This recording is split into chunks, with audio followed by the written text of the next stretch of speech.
Microbioma de ruminantes. Capítulo 1. Plantas. Uma história de superação. Para vermos a flora do nosso planeta como vemos hoje, as plantas tiveram que passar por uma série de adaptações até chegar ao estado em que se encontram. Essas adaptações ocorrem por vários motivos, podendo ser elas clima, temperatura e novos ambientes a serem ocupados, por exemplo. A história das plantas começa com as algas verdes do filo Chlorophyta e Streptophyta, que começaram a ocupar o ambiente terrestre, pois nele há um maior acesso à luz e gás carbônico. Mas que com essa migração, as plantas tiveram que se adaptar para adquirir meios de controlar a perda de água e de sustentação. Assim, com o passar do tempo, evoluíram para o que é chamado de briófita. As briófitas adquiriram meios de controlar a perda de água e a dessecação, porém, a sustentação ainda era um problema. Depois das briófitas, vieram as plantas vasculares que apresentavam sistemas condutores, órgãos compostos por tecidos epidérmicos, vasculares e fundamentais e a habilidade de sintetizar lignina, que resolveram o problema de sustentação das plantas. Porém, há milhões de anos não havia organismos capazes de degradar a lignina. Com isso, os micro-organismos começaram a se associar e viver em simbiose e, assim, surgiram os primeiros microbiomas capazes de degradar a lignina. Um desses microbiomas é o que está presente dentro do rumen de alguns animais. Capítulo 2. Animais. O outro lado da evolução. Ao mesmo tempo que as algas e as plantas evoluíam, os animais também evoluíam. No início, os animais como os porífera e os ediacara não possuíam tubo digestório e obtinham energia através de absorção direta dos nutrientes da água. Um tubo digestório incompleto surgiu, aumentando a capacidade de absorção de nutrientes, como ocorre nos Cnidaria e Plateumintes.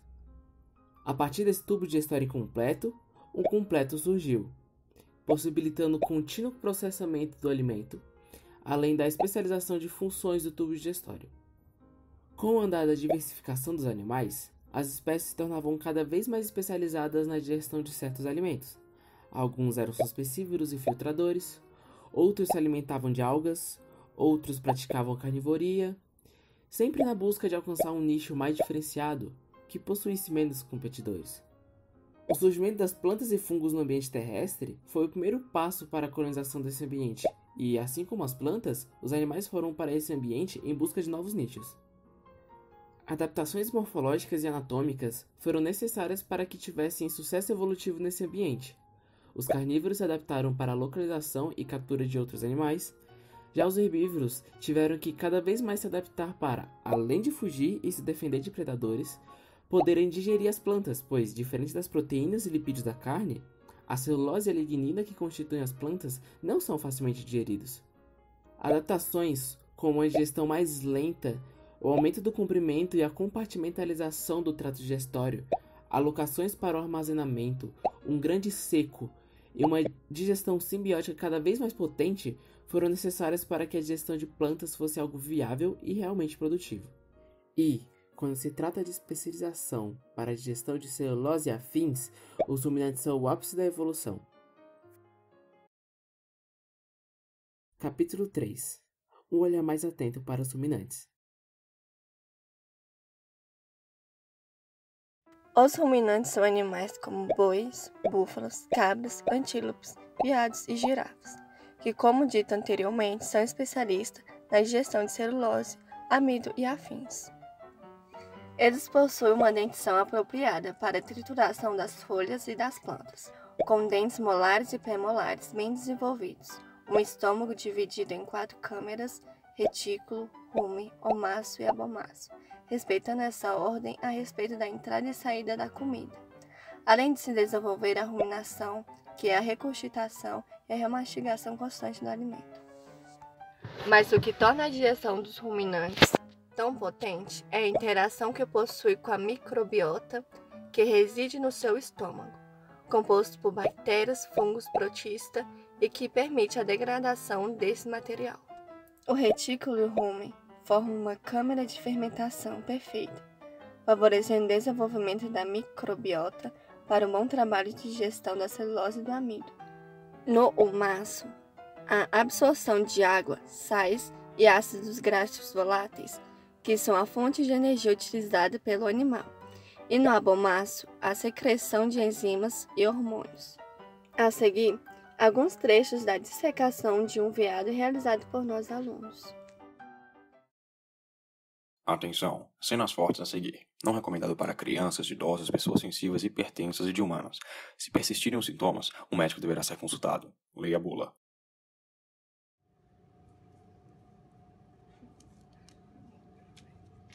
Assim, o ideal era a gente raspar toda a pelagem do animal, mas se a gente raspar depois vai prejudicar a taxidermização dele. Pera aí, só um pouquinho, para. Ó, tá vendo como solta? Cuidado com os dedos. Vai levando a pele pra ver se tá solta. O músculo pode ir também, só cuidado com os ossos. O músculo pode ir também? Maromação.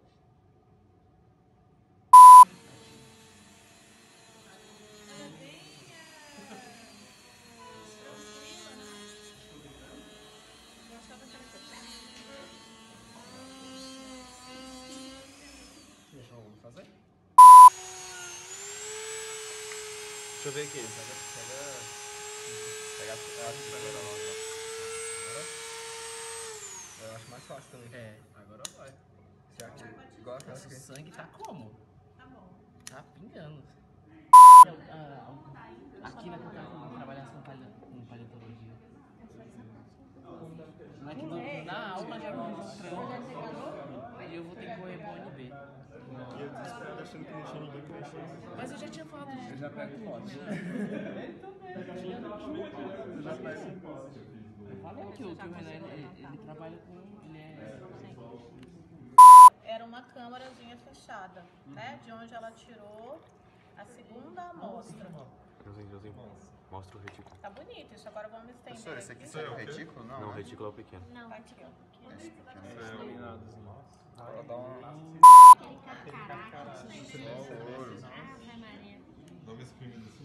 Dá uma torcida?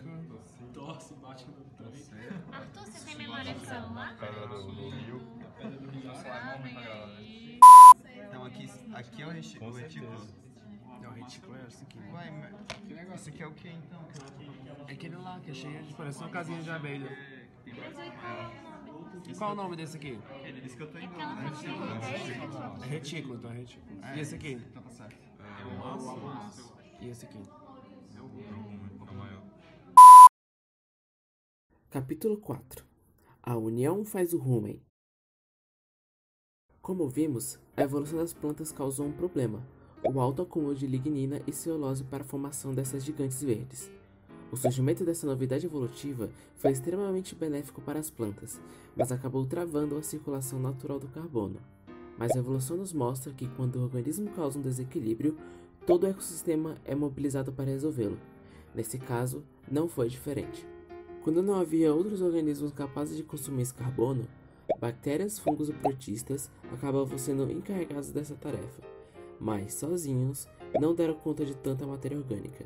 Daí surgem as primeiras relações mutualísticas com o intuito de reduzir este problema, uma associação em que todos obtivessem algum benefício.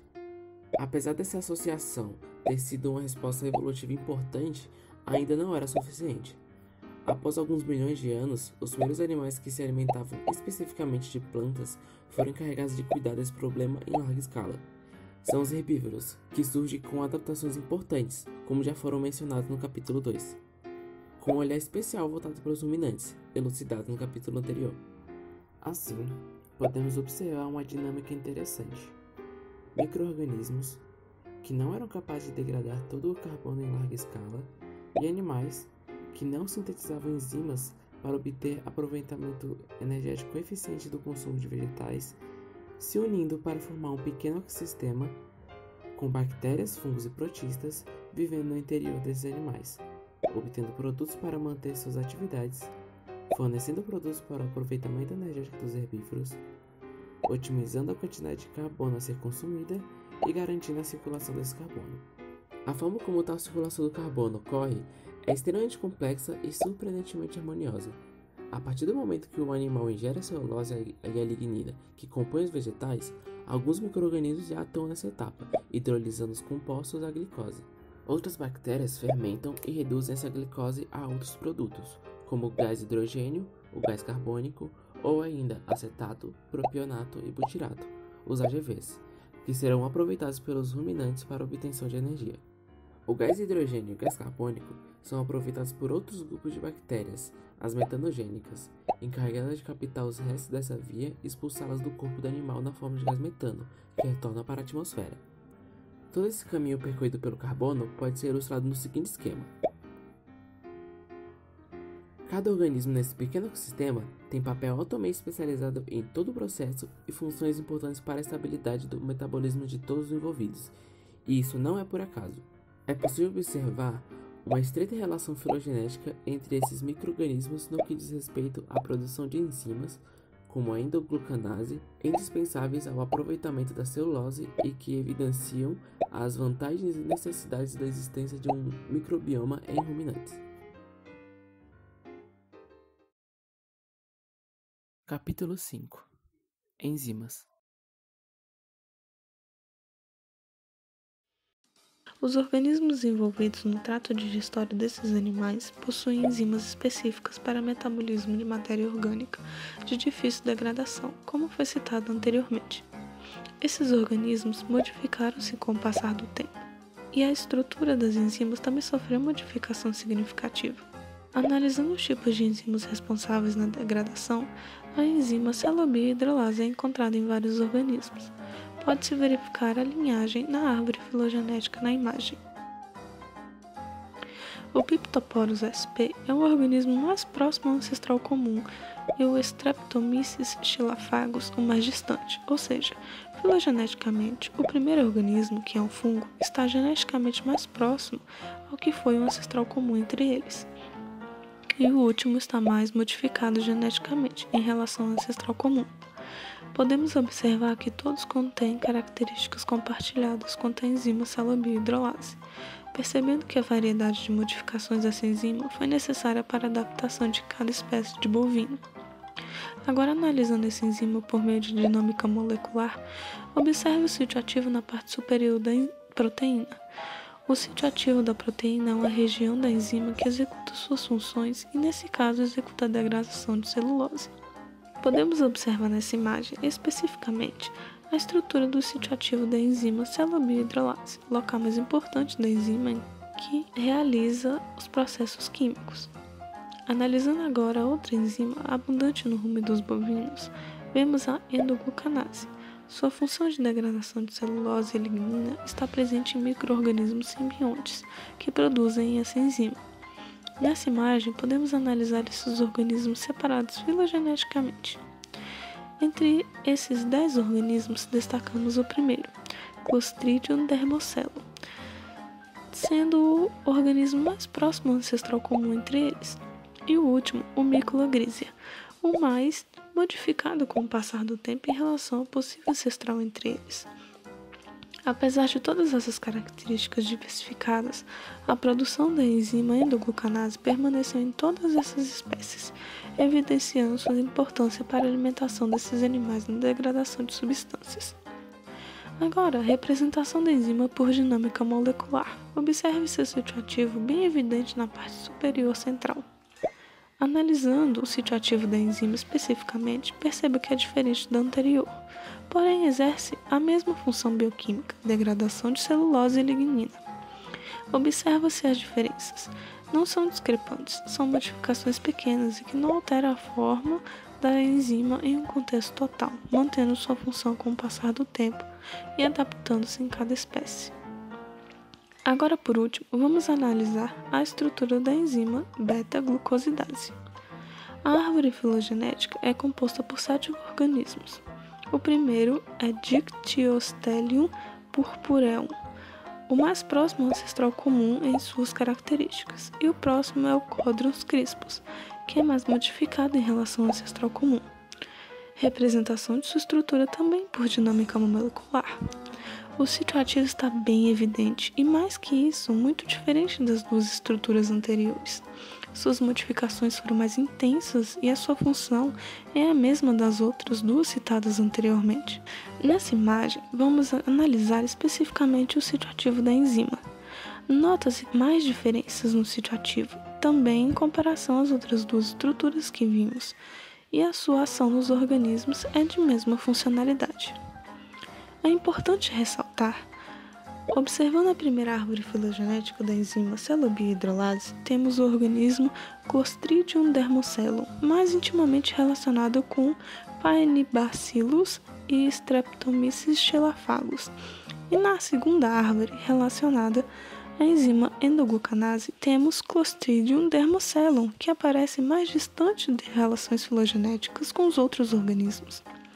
Igualmente com a estrutura da enzima endoglucanase, em seu organismo é o Codrus crispus, intimamente relacionada a Fusarium oxyporum e o Micula grisea, aparecendo também na árvore da enzima beta-glucosidase, porém com íntima relação com organismos Phaedactylum tricornutum. Vimos aqui o quão importante essa relação mutualística é e como se modificou evoluindo em cada situação. Bioquimicamente, essas modificações não prejudicaram a funcionalidade das proteínas analisadas, e suas propriedades fundamentais são exercidas nesses organismos e na sua função na microbiota do rumen bovino.